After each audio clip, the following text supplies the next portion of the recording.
Yo, this is Brendon from Millie, and this is Couch Riffs. Perfect. Nice. Like a salty pro. Hello.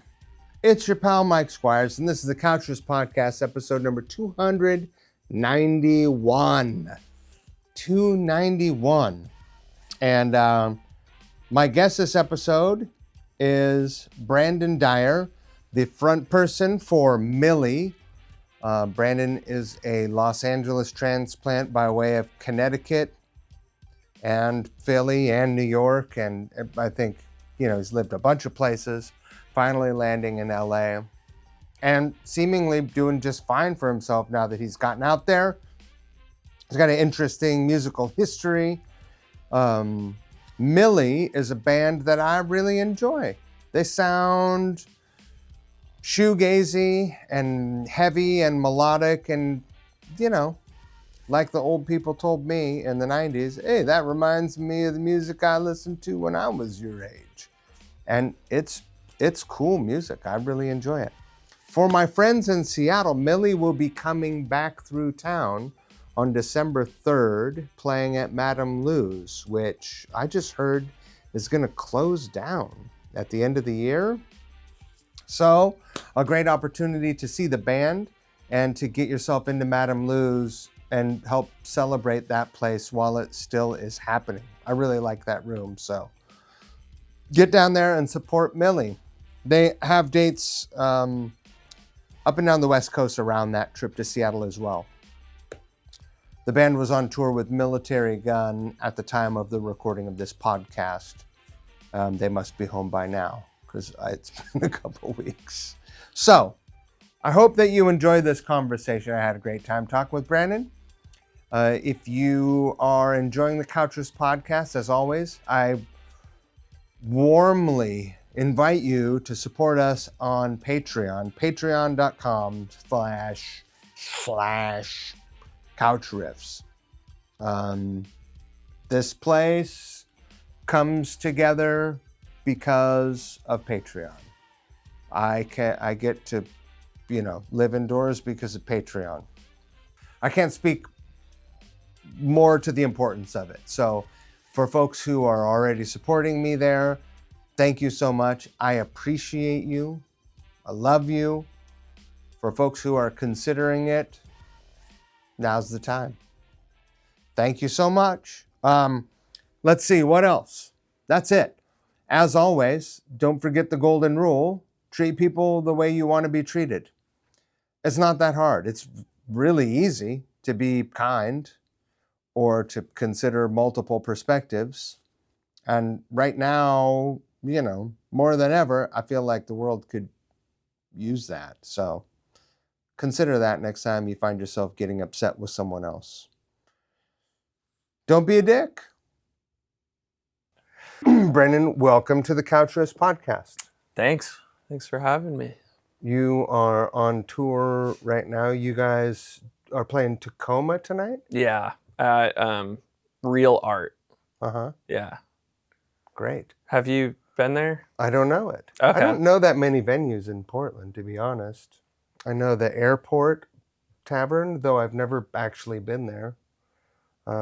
It was started by some folks who've been doing it for a lot of years. So. Okay. How's it been? So far, it's been interesting. Yeah, like I was telling you before, we've been kind of hitting these more like B cities, I guess. So like the tour started in Oxnard instead of LA. And I don't know if you're familiar with it, but like Oxnard kind of has this, they call it Nardcore. Are you familiar with that? I don't know what this is. It's kind of like their own take on hardcore, I think. And we're not a hardcore band, but the band who we're out on the road with, they have like a lot of ties to hardcore. I think like the singer in the band like started, with a hardcore band before starting the band he's in now, which is Militarie Gun. So I think like they kind of do this thing where there's just crossover there, I guess. Sure. So anyway, yeah, Oxnard kind of has like its own like thing.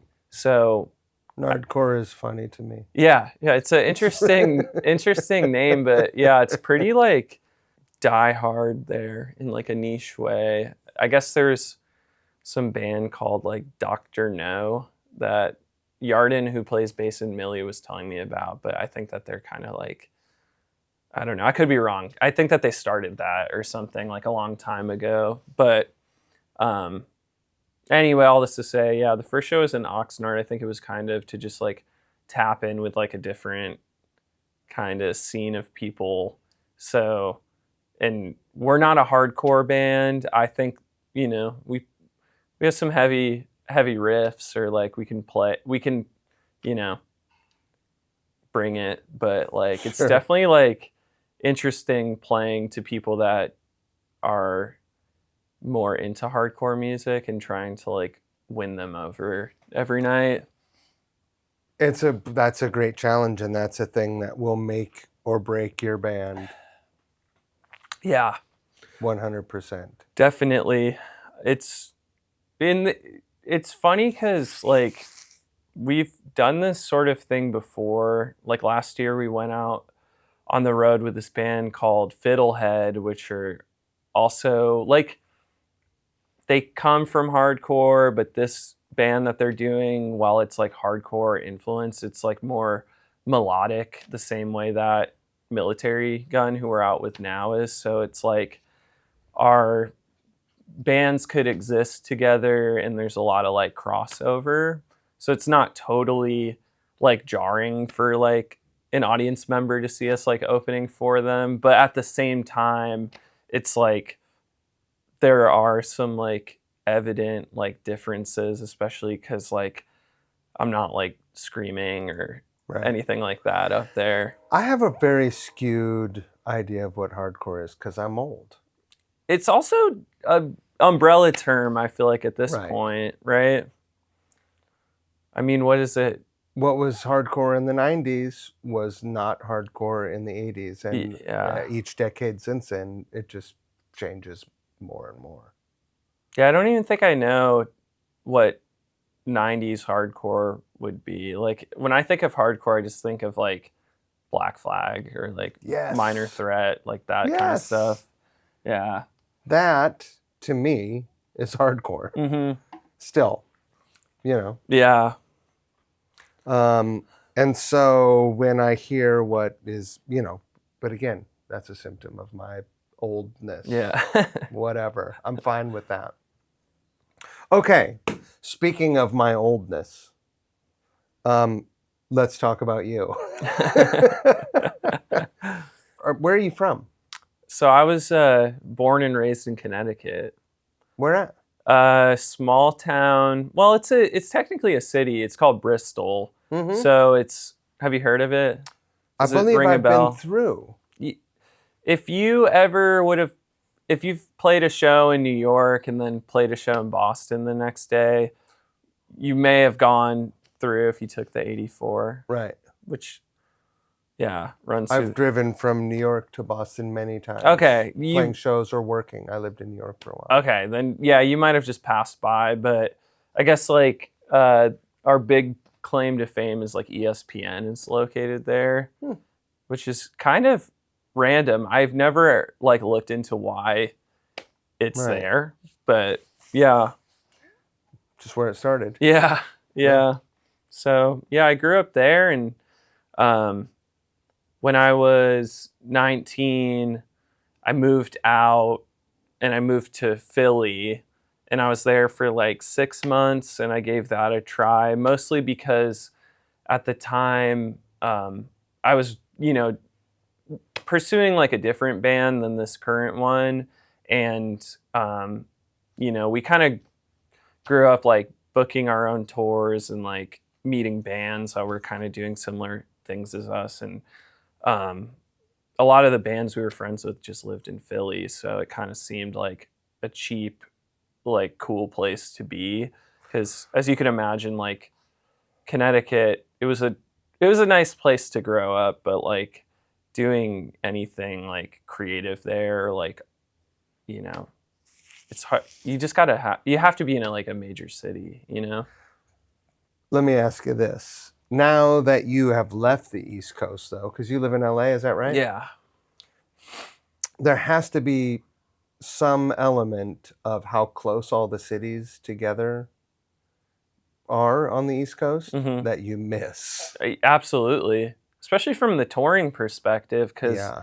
like, you know, we just played in San Francisco, and like, what is it, 6 hours from LA or whatever. In that amount of time, you could hit up so many cities on the East Coast if you're on tour. In that amount of time, you could drive from New York through New Jersey, through Delaware into Maryland. Yeah. And cross through Pennsylvania. Yeah. Or, like you go through 5 states. Exactly. Yeah. So anytime we're over there, it's like definitely like a funny reminder, especially when your dates in a row are just like Philly, New York, Boston. You're like, this is a cakewalk. Like, it's so much easier. Out here, it's like San Diego, San Francisco, or Phoenix are really kind of like the major places to go. And San Diego is just a trip because it's like, mileage wise, it's not that far, but it always ends up taking like 4 hours just because of traffic and stuff. So yeah. Even with the pay road. Yeah. I Yeah. remember when the pay road was brand new. Who were the bands that you knew in Philly? There was 2 bands that were like instrumental in my, I guess, moving there. The first one was this band called Joy Again, who my old band, it was called Furnsss. Like, we did a couple tours together, and yeah, I think at a certain point I think we just like, kind of goes to show that the times, but we like met on like Facebook.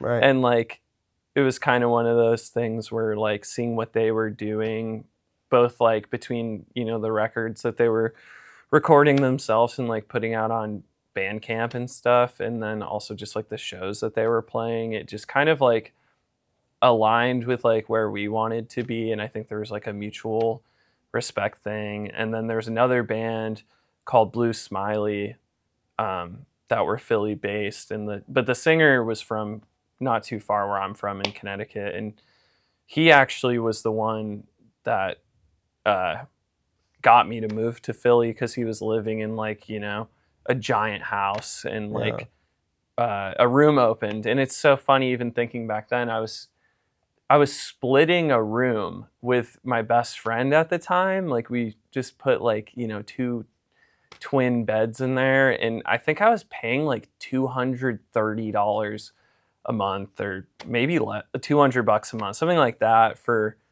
rent, which is just absolutely insane. Because I remember at the time, like, this just goes to show you how like maybe sheltered I was, or just whatever, like growing up in Connecticut. Like, it was like hard. I was so financially irresponsible. It was like hard for me to like come up with the cash every month, because like I had a job that I would work like 1 or 2 days a week, and then I'd just like fuck off and do whatever else, you know. Well, imagine that the whole room was $460 a month. Yeah, I know, it's crazy. That's chump change. That's so easy. That's 1993 prices, like when I moved to Seattle. That's what I paid. And I think that speaks to why like people are still there making, like, I don't know, they still highlight Philly as one of the like music cities right now, with like a lot of bands having success there. Like, I think like a lot of kids are like still moving there with this hope of like hitting it big in doing music. And I think a lot of it is because it's still like cheap. Must be. It's the maybe new not that cheap. Like, that was what Portland was in the early 2000s, you know? Yeah, we were just there last night, like coming up, and I don't think it's probably not cheap there anymore. It's not that anymore. It just isn't, man. Yeah. So you lasted 6 months, you say?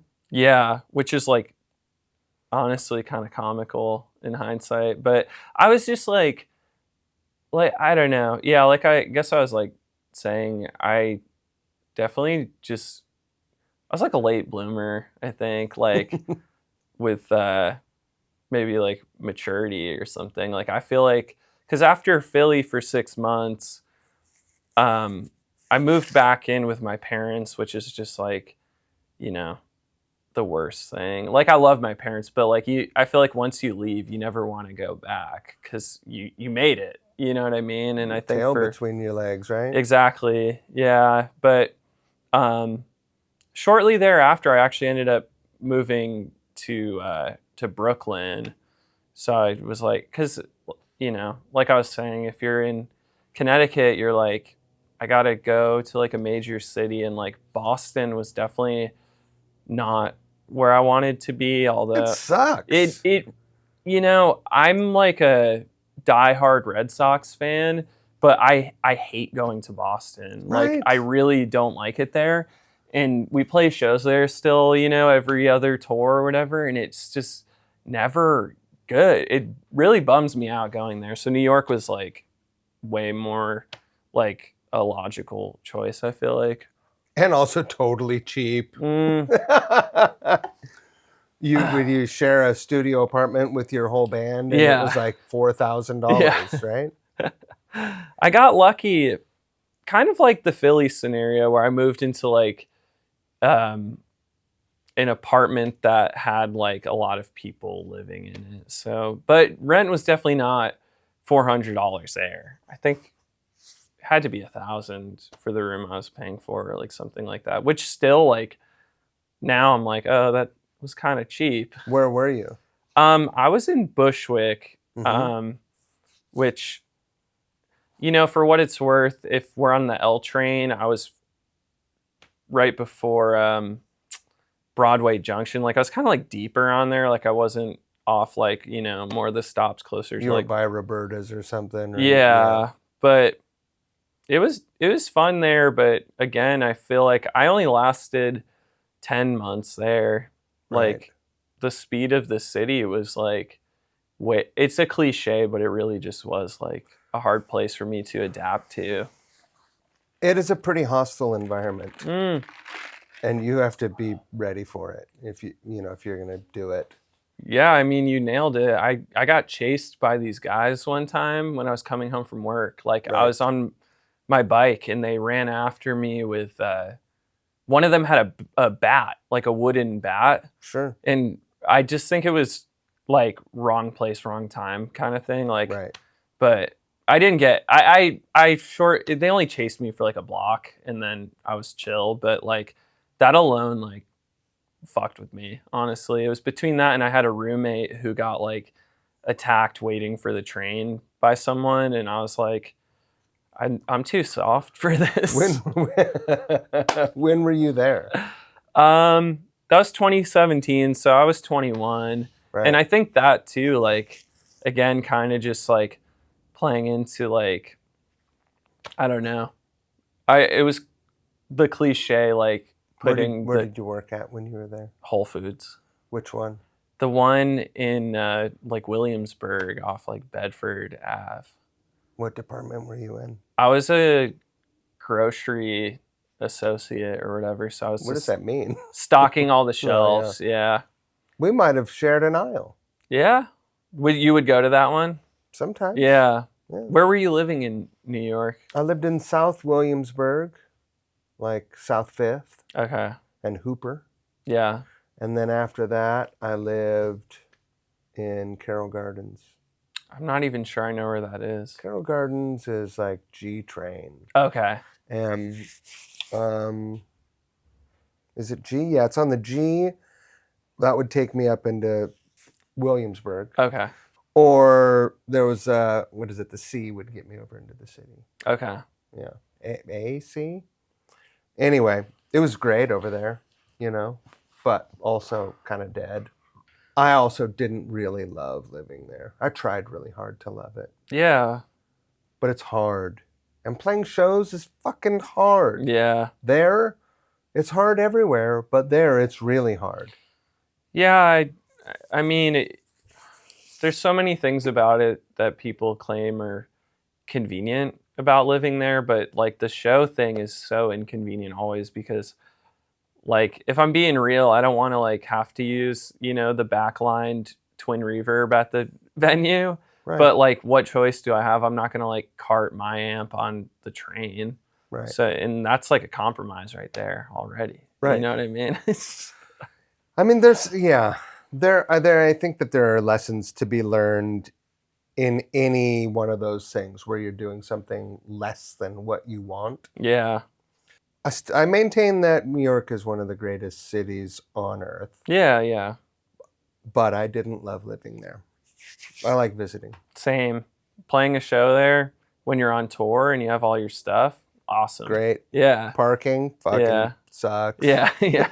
Parking the van with a trailer. Yeah. Super bunk. Super bunk. Unless they got you with the cones out front of the venue. How many places do that, though? Not many. That's true. Yeah. But when they do, yeah.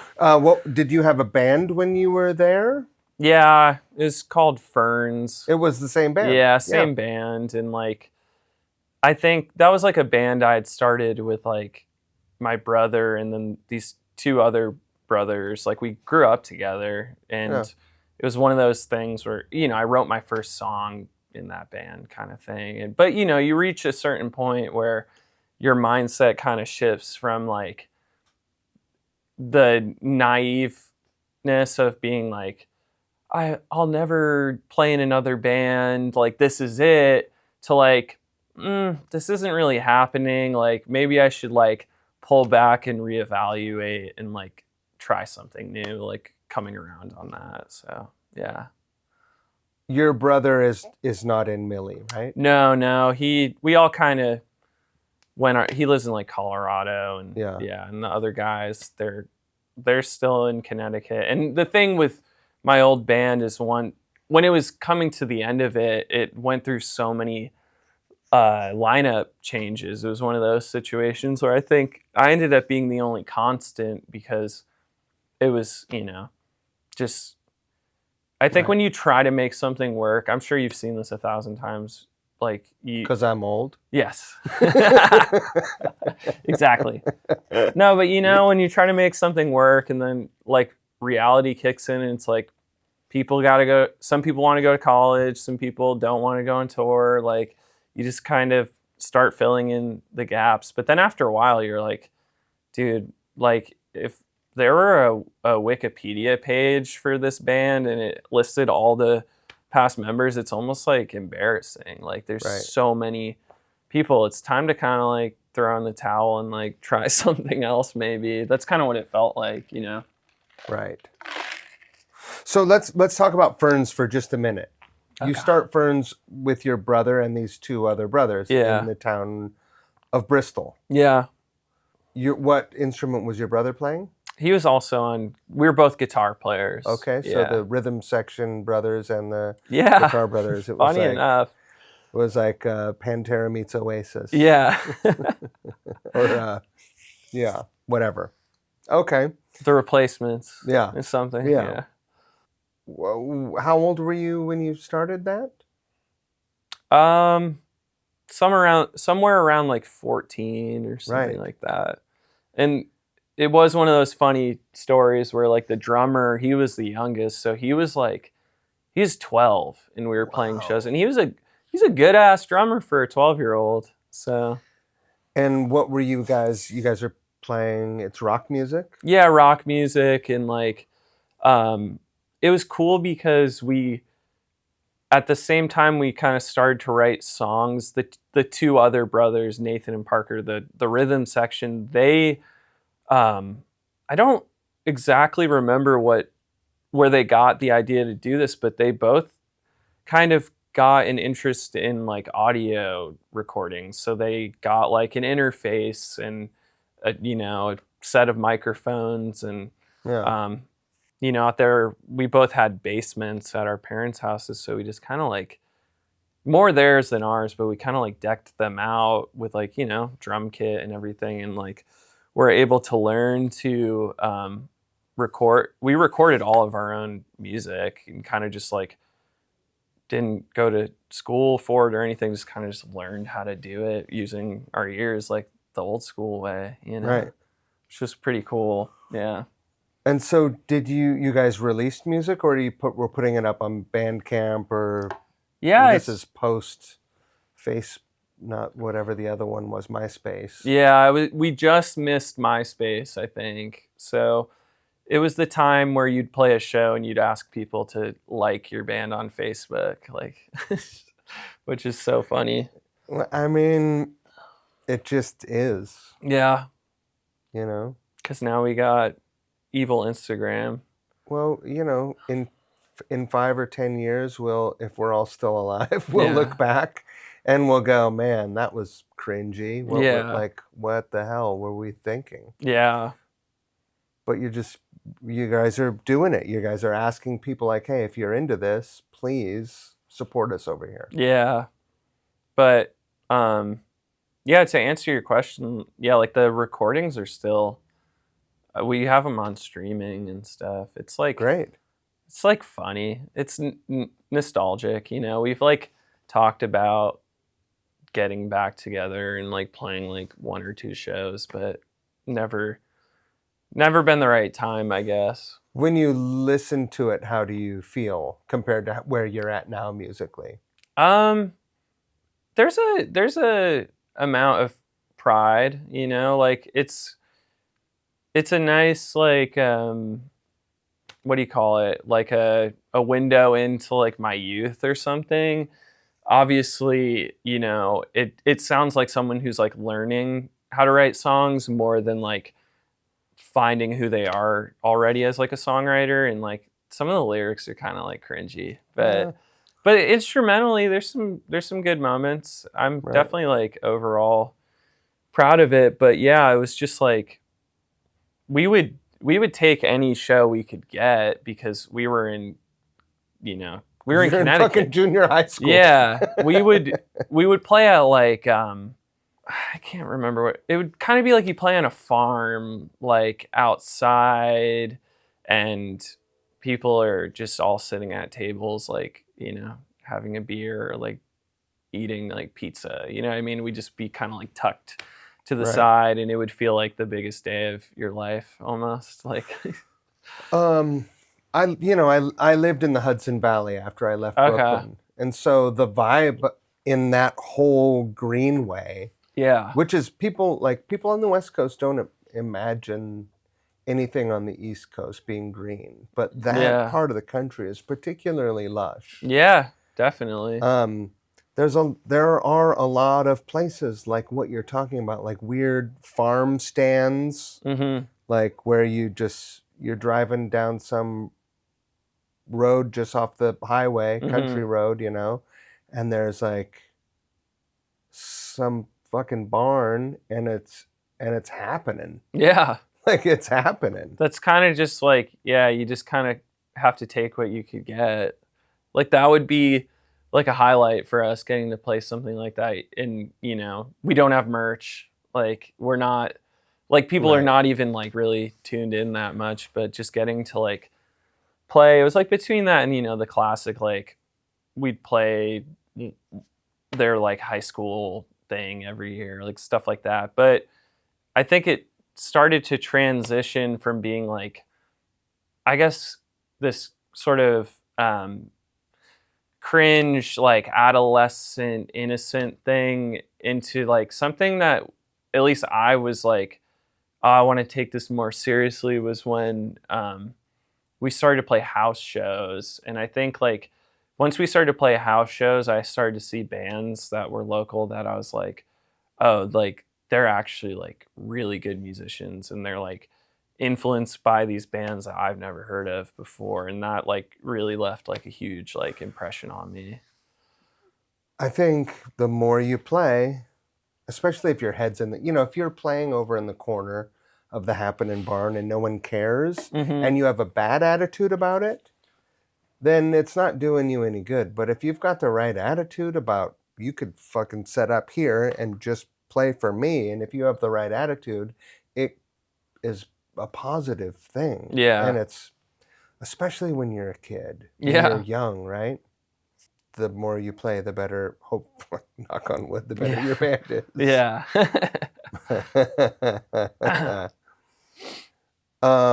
So you start playing with these other bands, you start seeing like, oh, the bar's being set a bit higher for you. Yeah? Yeah. And there was like there was a label out of Connecticut that it wasn't like a big label or anything, but they would do like cassette and CDs for like local bands, like that ended up like signing us at a certain point, which meant they would put out some cassettes for us. And kind of, they didn't have like many resources, but they would get us like on some shows or whatever. So like at a certain point it started to kind of move along in a way where I was like, oh, I feel like people are like tuned in, like at least around us. But yeah, I'd say like around like 2014 when the band was like, finally finding its footing, that was when we were like, we should go on tour. And then in those days, we didn't have a booking agent, so it was just kind of my responsibility to find out, to get us booked tours. And we would just, it'd be a thing where you go on Facebook and you make a status update and you're like, hey, like, we're trying to go out on tour. Like, does anyone know anyone who books shows in Philly or, so on and so forth. Kind of grassroots in a way. And that's how it's just like, it's an echo of probably what the scene was like in like the 90s or like the 2000s, just like a different way of it occurring. Right. You'd get Book Your Own Fucking Life and there'd be a list of phone numbers in there and you'd just call people. Yeah. Instead, you're just messaging them. Yeah. It's the same shit. Yeah. Yeah.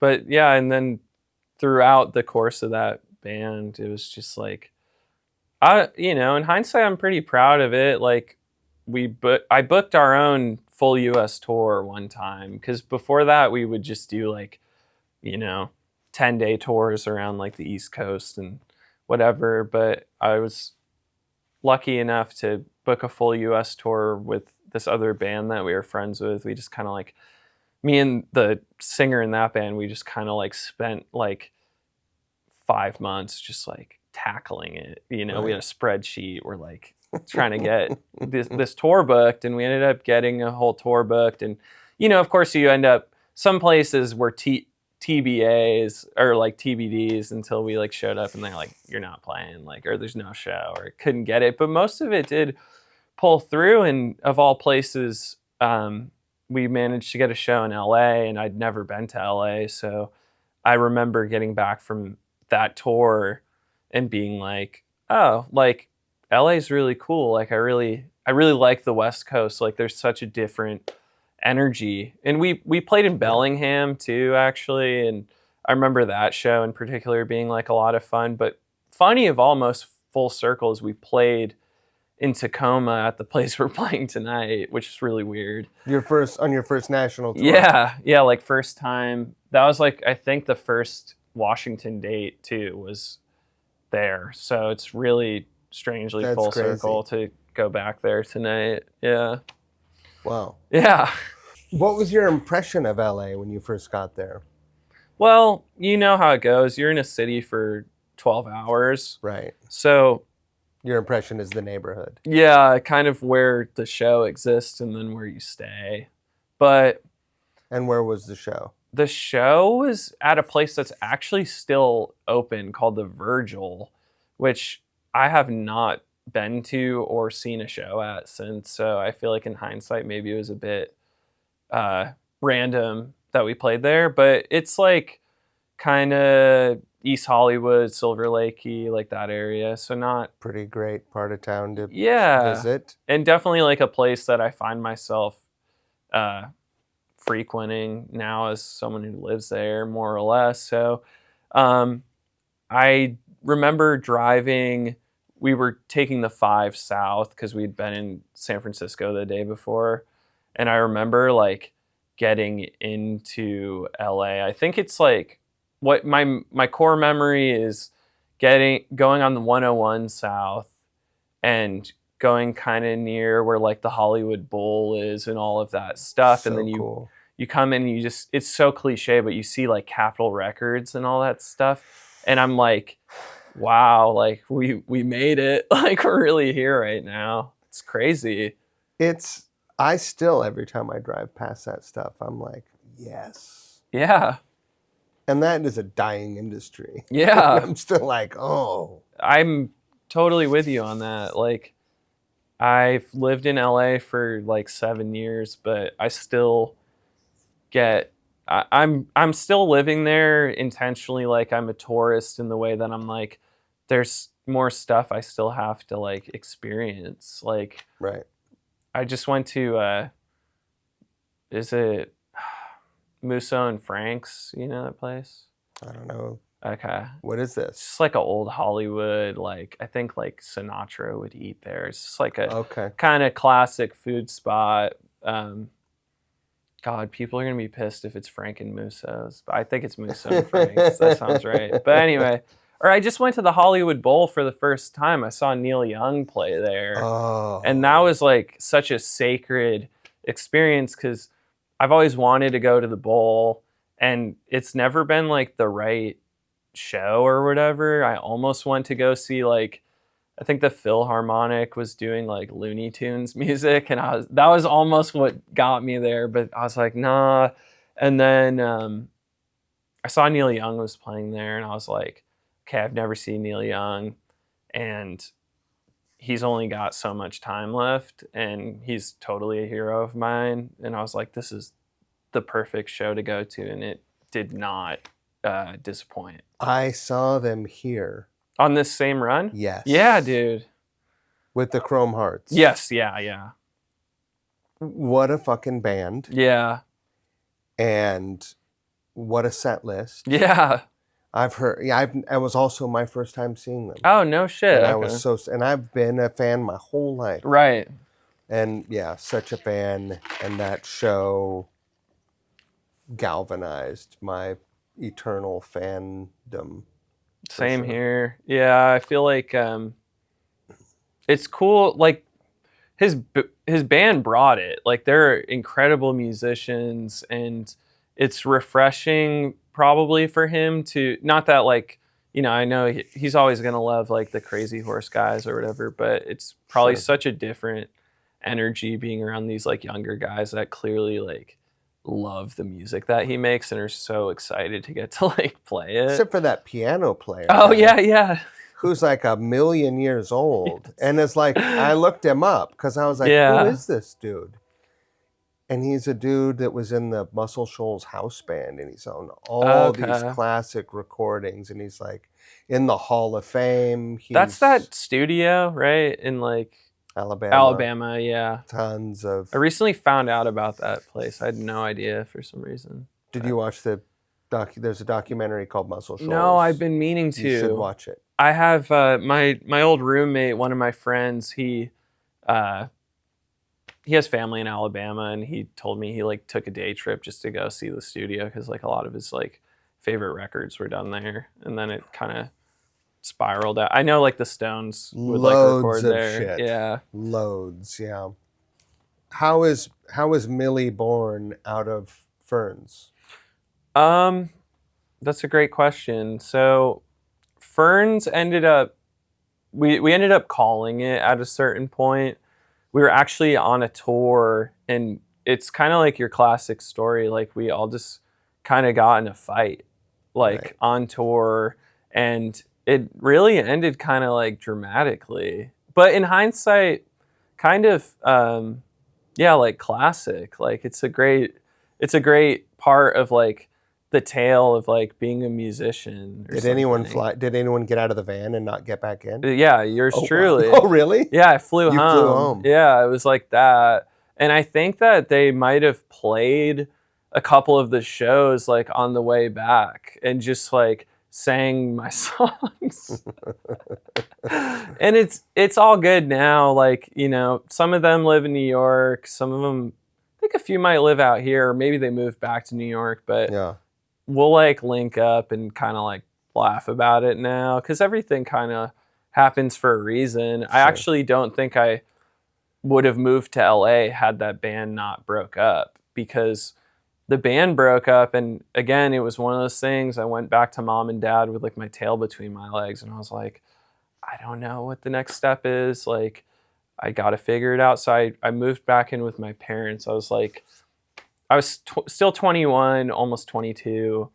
And at first I was like, I need a break from music. Like, I just felt so burnt out from it. Right. But that like quickly changed. And Did your brother live at home? no, he would have been in Colorado. So Okay. yeah, I was kind of like, I did what I did best when I was younger. Like, same thing with Furnsss. Like, I just went on Craigslist and I bought a cheap Tama drum kit and set it up in the basement and like got a couple microphones. And after 2 weeks of not wanting to think about music, I was like, I'm gonna like write some songs. Like, why Sure. not? So I started to write these songs. Um, and I knew it was going to be like a new project because I was like, clearly the other band was over, but I suddenly just felt like such a strong like shift in like what I was trying to like accomplish, at least in terms of like sonically. What was inspiring me was a lot different than like Furnsss stuff. So I just started to write these songs at home and make these like pretty like primitive like shitty laptop recordings. Like, I'm no engineer or anything like that, Sure. but it was good enough to, you know, get some songs down. And I did that for a few months. And then eventually I took a trip out to LA and I just canceled my return. Like, I was like, if I can find a job in a sublease, I'll stay here. And I was able to find those things like magic. Like, it was so simple, especially because jobs are hard to get. But I'm not a big hippie, but yeah, I believe if the world opens up to you, walk through the door. yeah, that's straight up what it felt like. Because I was really hung up on the fact that this band that I put all this like, you know, effort into for so long, like, broke up and didn't have its moment. But I slowly started to be okay with that as things started to fall into place more. And I kind of quickly realized like California was like my new, like, my new lease on life or something. Let's talk about your favorite and least favorite things about California and Los Angeles. Okay. Because, Um, it comes with some baggage, kind of yeah. like New York, right? Yeah, yeah. Um, okay. Well, the food there is amazing. Yeah. I think there's a lot of great food, like In and Out and Zanku chicken. That's some good food right There's there. tacos The everywhere. best taco trucks I've ever had in my life, and convinced will ever have. Like, yeah, the Mexican food there is incredible. And like I said, I grew up in Connecticut. Like, there's not good food in Connecticut except for pizza. Right. But anyway, yeah, You're LA, close to lobster rolls if you want to spend love lobster rolls. fucking Yeah, $30 on a exactly. sandwich. Um, I really want to give you a good answer on what I don't like about there, but there's not much I can say. I can hit the cliche that the traffic can really be bad sometimes. Right. Um, and like, I miss like rain and things like that, but like, I love especially I live in Los Feliz, like right next to like Griffith Park and stuff. And like, That's not bad. it's not bad. Yeah. That's a good life. I love the culture of LA. Like, the history there is like strong with like music and movies and TV. And I don't know. I just feel like it's always a beautiful day when you wake up in LA. That's really how I feel, honestly. Were there any smelling salt moments for you when you got there? You had visited, you were there Yeah. for 12 hours and you came back, you're like, I'm going to just see if I can get a job Hmm. and a sublet. How long were you in a sublet and how long before you started playing music with people? Yeah. So, um, I was subleasing first at a spot in East Hollywood, and that was definitely like one of those moments where like I just took what I could get, and it was a really strange setup. Like it was this Australian lady. It was like her spot, but she had a roommate. This is so weird. She had this guy who would also pay rent on the spot, but he lived in the valley, like with his family. But on the weekends, he would sleep on the couch, and he paid rent to sleep on this couch because he was a self-proclaimed goth, and he would go like clubbing on the weekend. And so I never met him. I just would see little traces that he would come in and out. So Like, how deep in the valley did he live that he couldn't go home? I don't know. I know it's really peculiar. Like I was like, I guess he likes to get like fucked up and doesn't want to drive or pay for like a $30 Uber. Yeah, it's really strange. That was at least the story Right. that I was told. But I know there were like, it's typical. You get there, there's like, it's like a dirty spot. And Yeah. like, you kind of are like, okay, I guess I signed up for this. But yeah, and then after that, I subleased in Echo Park for like 2 months. And Well, I do that was, like Echo Park. it was a bit better of an experience than the first spot. But yeah, I kind of ended up settling in Hollywood thereafter, kind of central, closer to Los Feliz, but not quite. And that was cool overall. And it was kind of like around that time with Millie, I decided to record 2 songs with a local engineer that I met through some friends. Just like this dude, Phil, he's like a couple years older than me. But the first 2 songs I ended up putting out myself, and I just had him record me. I just played all the instruments on them, and then had a friend in Colorado like mix it for me. And this guy Corey, he ended up going on to produce like our first like EP and LP thereafter.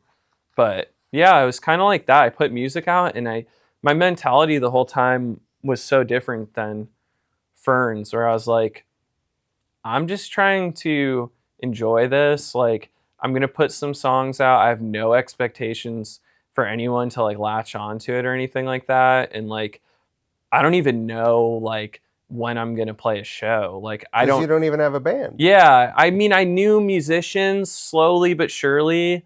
I got kind of like involved with different people and like met friends that would be like, oh, like I heard your songs, like if you ever need someone to play guitar, like I'm down, or like something like that. But it took a while for me to feel like the time was right. It really wasn't until I met one of my best friends, this guy, my friend Justice. We met, and he's from Arizona, but he'd been living in LA already for like maybe 5 or 6 years. And he was way more like involved in LA music than I was. And he was really instrumental in like helping me like get my first show booked. And like, he joined my band. He's not in it anymore, but we're still really tight friends. But he kind of was like my gateway in a lot of ways into like playing music for the first time there, I guess. Where was that first show, and how did that feel? How much time has passed since you flew home from the van fight? It was probably like 13 months maybe. Yeah. And the first show was at the iconic The Smell in downtown LA, if you've heard of that place. I don't know this place. It's like a classic, like all ages spot in downtown LA. It smells just like its name says. It's like right off an alley. Right. It's one of those classic spots. But yeah, Justice had been playing in his own band in LA before I moved there, and I think like kind of through that like had a connection to this venue, or like knew the owner, and then we kind of just put together our own bill with like a couple of friends' bands and like made it this like fun little thing. You know, it wasn't like the biggest show by any means, but it was like a show, and it definitely was like very is very liberating, a very liberating experience to get to play like these songs that I, you know, recorded at home and like never played in front of like an audience before. It felt like a new. It's a completely different experience from like nurturing songs to life with your brother while you're still in high school. Yeah. It's completely different. You demoed these songs or recorded these songs all yourself. Yeah. Were you a fucking Kaiser about people playing them like you recorded them, or were you like, let's have these live and breathe? It's kind of 50-50 if that's an answer. Like I feel like I'm more of a stickler on drum parts. That's like really important to me.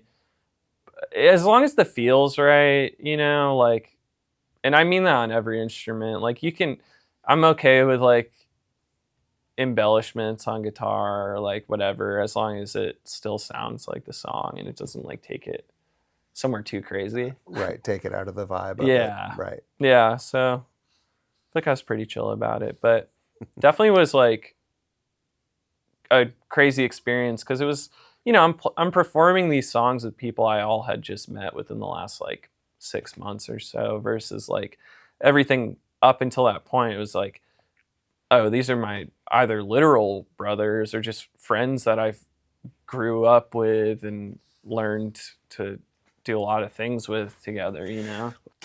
Was there a similar feeling or a completely different feeling of listening back through the playback monitors for the first time and being in a room and performing the songs, like rehearsing for the first time and hearing the songs living? I think it all just felt so fresh to me. I mean, I think a lot of that too was because I had so much time off from it. Like by the time we were like rehearsing for that first show, it had been about like a year since I'd really like played with a band. When I first moved to LA, I'm forgetting this until now, I did play a few shows as Furnsss, but it wasn't like with a band. I actually just put like backing tracks on a computer and just played guitar along with it. And that, while that was like a fun thing to do, that actually felt like nothing, as you can imagine, because it's so different not having like real, you know, drums behind you and stuff. What was I haven't heard Furnsss. What was that music like? You know, I think because it started at such a time in my life where I was still trying to like find my favorite type of music, it kind of like shape shifted as it went along. Sure. So it's kind of a broader thing. It's like all in, it was like guitar kind of based, like alternative rock, or like that's what it was like shooting for. But it definitely came more from a place of being inspired by like early Arctic Monkeys or like Modest Mouse's like more popular records, like maybe less researched or something, like whereas I feel like by the time I was like starting Millie, I feel like I had just become like this guy who's just constantly, you know, going down the rabbit hole and trying to find the next thing that I've never heard of and like wow myself with new music or old music, whatever. I gotta say, now, I mean, I don't mean to keep going back to how I'm old, but here I am. And so the music that you are making reminds me of the music that I was hearing and seeing in clubs when I moved to Seattle. Yeah. It reminds me of the 90s. And the 90s, when I talked to guys that were my age when I was that age, they were like, this reminds me of when I would go see whatever. Yeah. Fucking 3 Dog Night or whatever the fuck they were on. Yeah. Right? Anyway, it makes me happy to hear. I think it's really good. It doesn't feel exactly.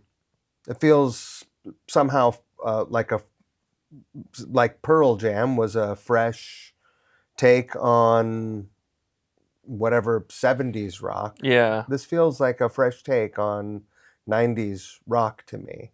Thanks. Yeah, we get that a lot. I feel like I can't escape it at this point, like the 90s thing. But admittedly, that's where all my favorite music is from. So I'm not going to sit here and act like it's wrong, because that's totally right. And it's kind of a hot take, but I actually just think that the 90s had the best music.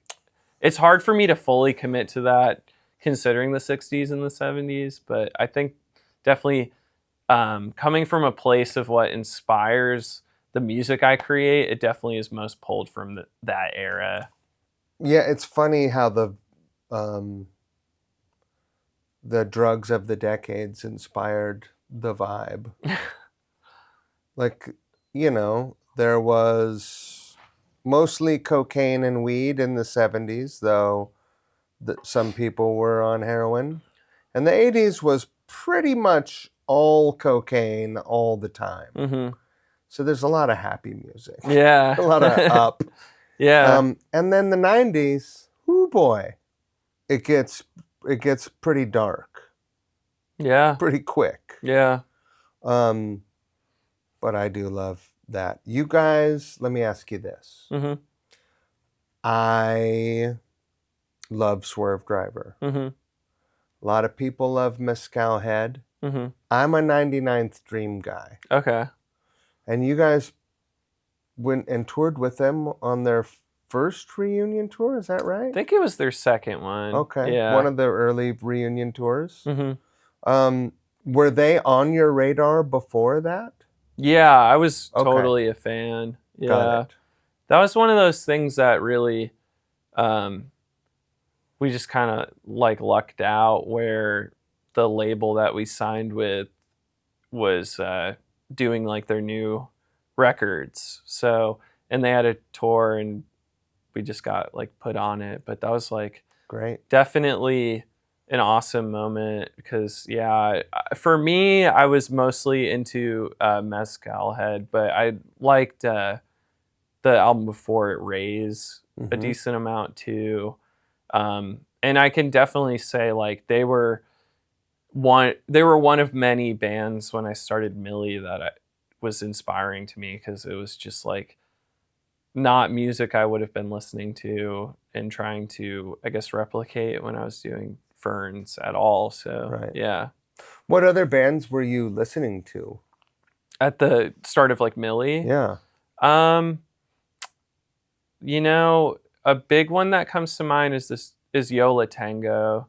That was a band for me that I feel like I was listening to for a while, but I think when I started Millie, that was definitely like, I don't know, I had these like sort of breakthrough moments where I would listen to records, and whether I knew them before or not, it would finally like dawn on me where I'm like, oh, I can like try to take a stab at like what they're doing. Like I don't have to stick to this formula that I was doing with my previous band. So that was a big one. And Red House Painters, that was like a massive band. It still is one of my favorite bands ever. Like, I think he's kind of a bad guy, I think, but his songwriting holds up. I love his music. Yeah. I did walk out of a show that he played here in Seattle once because he was such a prick. Yeah, I feel like there's probably a lot of people who would say the same thing. I met him on the street once, and he was really nice. But on stage, I think he has a prick persona. Yeah. It's too bad. Yeah, it is too bad. But so I'm a big Sun Kill Moon fan. Me also. too. Yeah. Not to talk too much about him, but his guitar playing is so perfect and influential to me, and I feel like it's definitely, there's some like lineage there that it comes from like Neil Young and then kind of Sure. trickled into his stuff, at least on some of those records. So definitely rubbed off on me in a big way. Incredible. Yeah. Yeah. Those are two bands that I probably wouldn't have guessed. Yeah. Really. But interesting. I'm trying to think what else. It's always tough.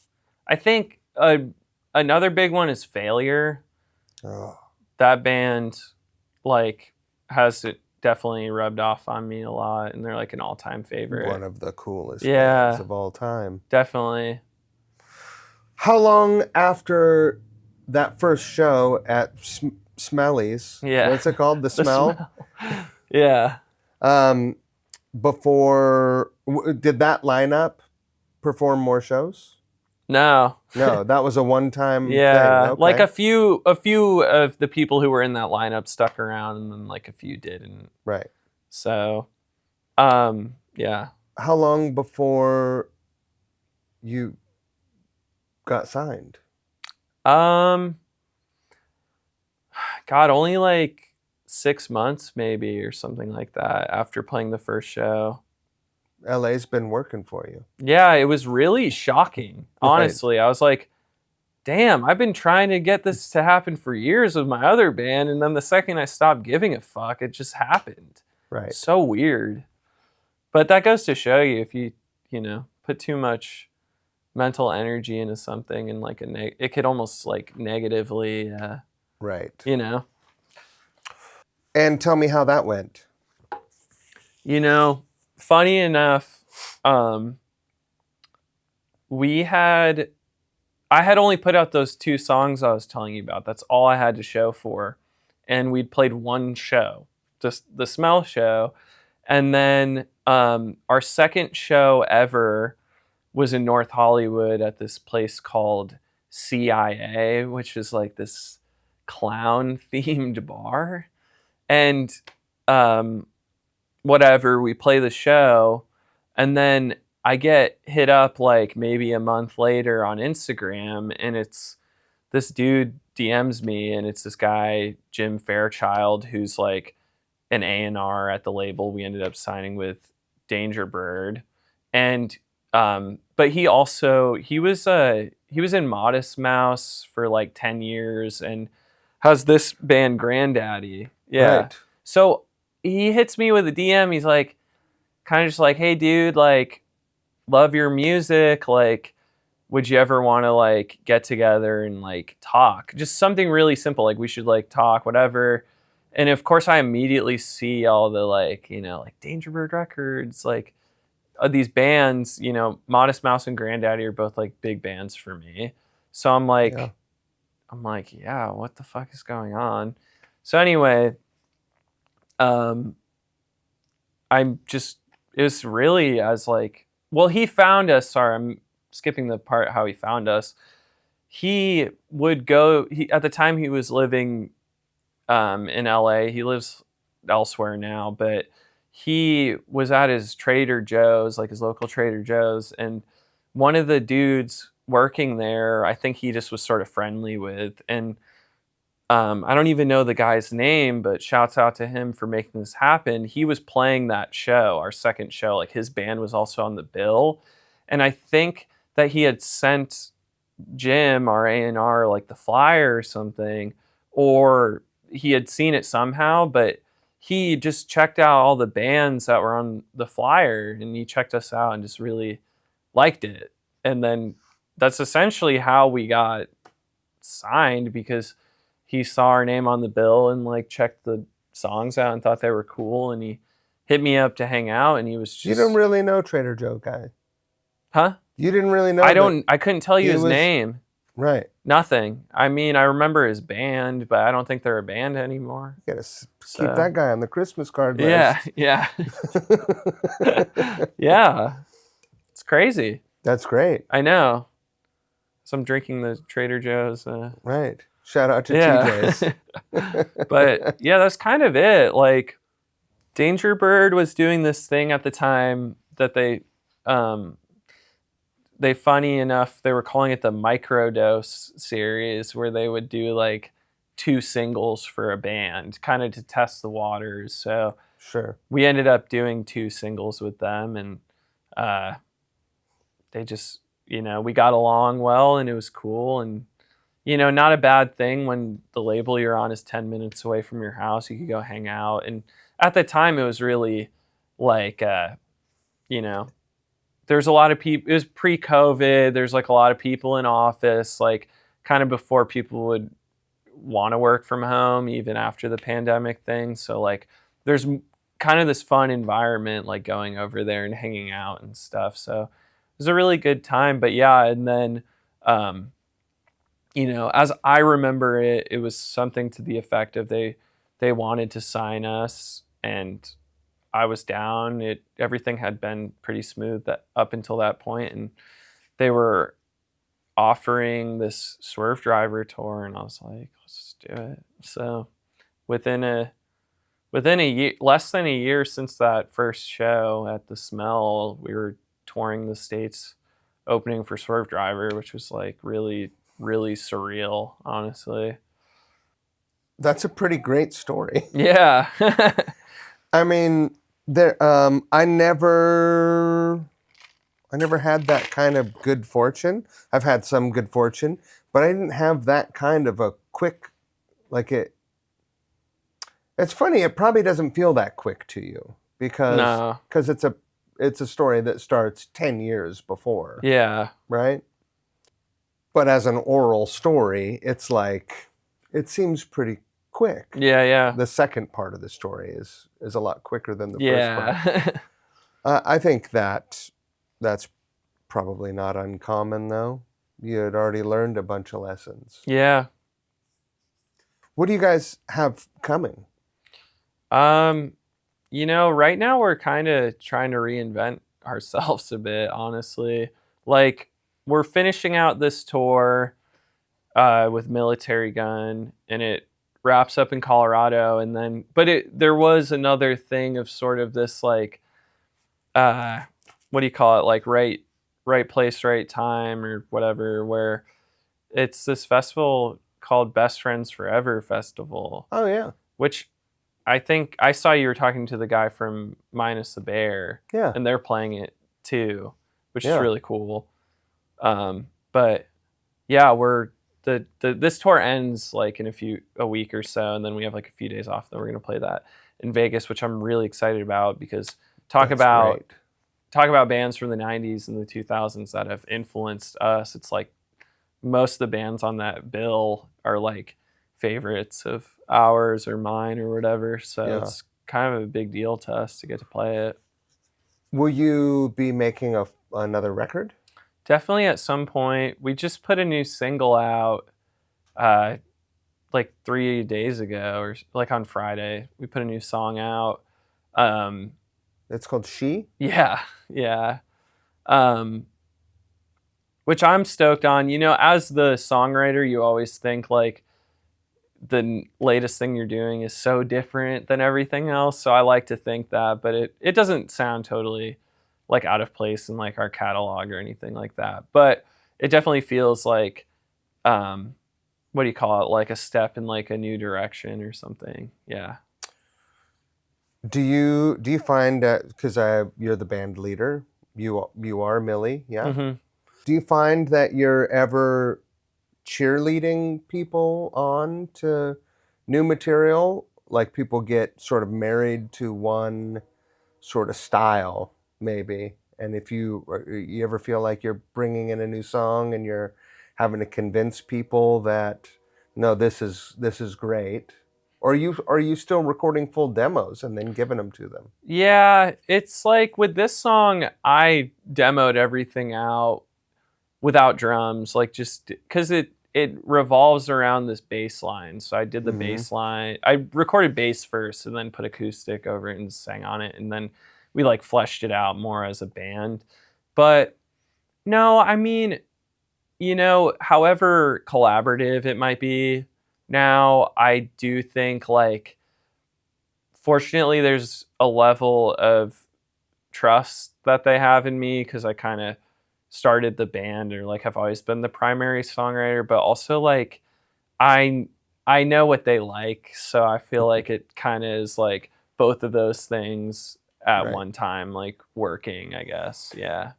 After Best Friends, what do? You go home? Yeah, we're gonna uh, kind of chip away at making new material, just the classic thing. And we're doing 2 shows in December, opening for this band called Bear versus Shark.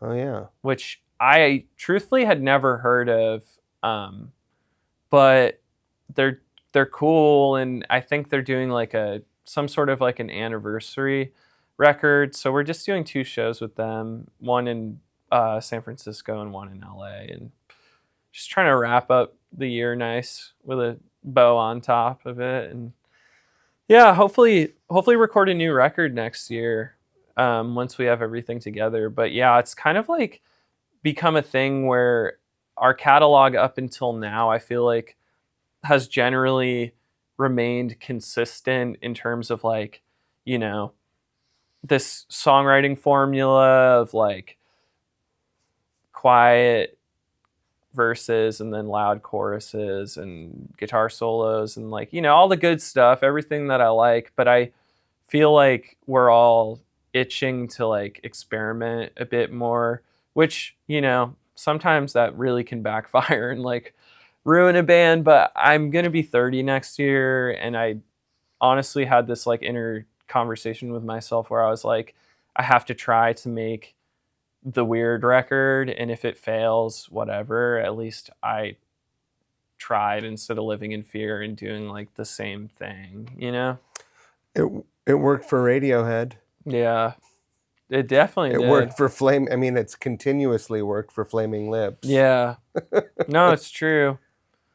Let me ask you this, and I ask you this only because it's good to have a document of something that if we're both still alive in 10 years, we can look back at this. Yeah. Where do you think you'll be in 10 years, or where would you like to be? It's a great question. I